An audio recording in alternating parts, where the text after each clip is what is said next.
Have you ever been in that space where you offend your parents so much that you do not know what to do? You feel so sorry that even words cannot help you to apologize, and you're terrified to even go before them to even say you're sorry, because you can even articulate what they would do to you and what they would say to you because of the gravity of what you have done. Recently I did something so crazy. I let go out some family, some family details, those details that people outside the house wouldn't know. And I told somebody who I trusted, and guess what? It was literally on the internet. And I was like, oh my God. And then my family found out. Now, it was tough. But I'm doing this video because I did certain things that helped them to forgive me, and I and my parents have become as close as ever. So those are the things I'm going to be talking about in this video.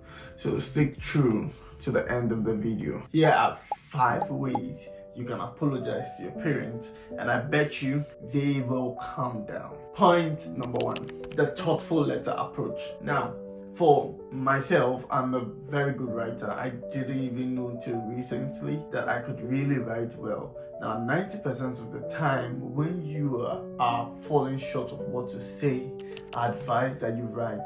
What writing does is that it helps you to articulate your words. It helps you to relax and reflect on the words you want to use instead of talking, and you'd actually be afraid to bring out the truth and the genuinity in what you're saying. So just relax, write down a very thoughtful letter. First of all, listing your mistake. Secondly, apologizing drastically for what you've done. Thirdly, putting out a call to action and the things you're going to do to change what you have done. Once you're able to write the letter to them, I don't advise you hand them the letter. I advise that you read the letter right in front of them, so that it's easy that your genuinity comes out in what you're saying. Number 2, the memory lane approach. Now, this is a very, very interesting approach. I don't know if it will work on every parent, but I know it worked on my parents. What you do is that you collect various pictures of yourself and your parents and create an album with it. Once you've done that, you hand it over to them and you apologize to them. Now, what this is going to do is that it's going to show them how much you appreciate the relationship you have with them, and then the importance of the memories you want to keep with them, and the memory you just created with a bad impression wasn't part of the album. Henceforth, you do not want to keep that in mind, and you want the family to keep that behind closed doors so that we can move forward, because blood is always thicker than water. And this approach worked, so obviously it will work for you if you do it right. Now, this is a very, very special one. The third one is the action-oriented approach. Now, the action-oriented approach is when you begin to do things that they've not asked you to do, just so that they notice that you are actually changing. So, for instance, once you realize that your parents are offended at you, you start to dress your room well, you sweep the house, you mop the house, you do the laundry, you do the dishes, you do everything that they would possibly do.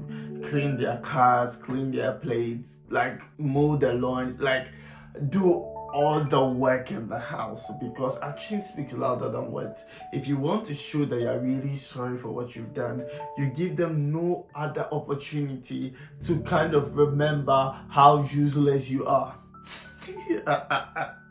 I know, right? I used to do this a lot, especially when I wanted to go out and I knew that my parents would obviously say no. So what you would do is that you would begin to do all the house chores so that they do not have any excuse whatsoever to say no to you, because there's nothing you have not done. And that's the same approach I use in the apology, where you begin to do everything, all the house chores, so that they have nothing to remind them of the things that you have not done or the things you have done wrongly. And as I said earlier, actions speak louder than words. So once you're done doing all these things, you apologize to them and tell them how wonderful they have been to you and they've cared for you even to the age you are in right now.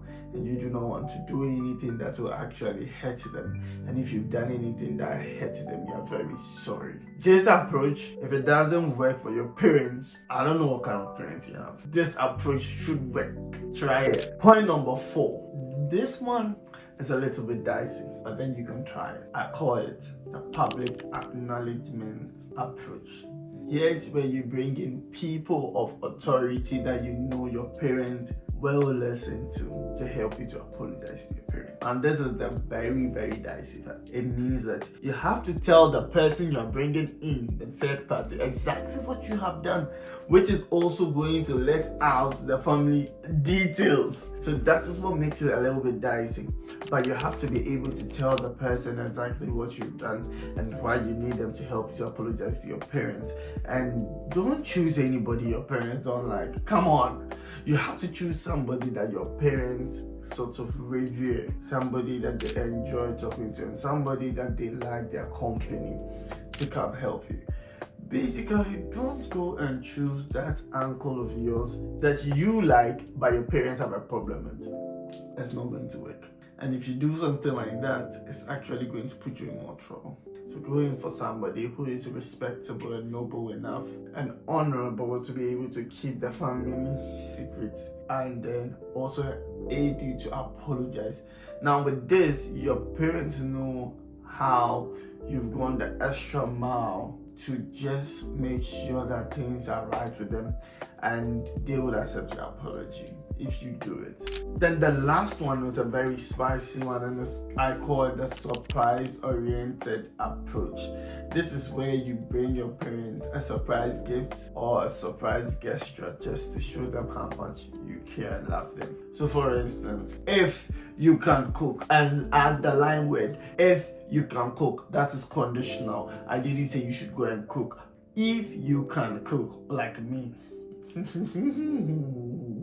yeah. Believe it or not, it's my channel. I can say what I want to say. If you can cook like me, you prepare dinner for your parents when they are not at home.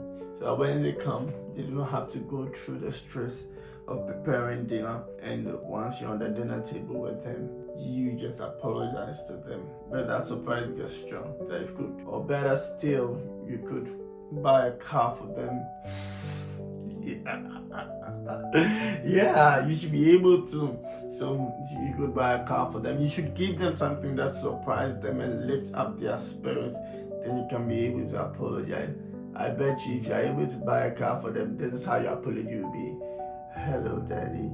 Hello, mommy. I bought you guys a car. And you give them the car key. I'm very sorry for. Don't apologize, my boy. Look, you will be fine.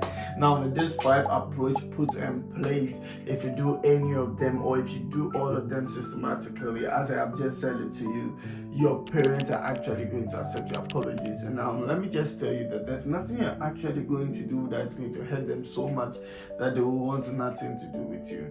Our parents are our most valuable people on this planet Earth, and one of the most beautiful quotes I ever read was that the only man on this earth who wants you to do better than he has done is your dad.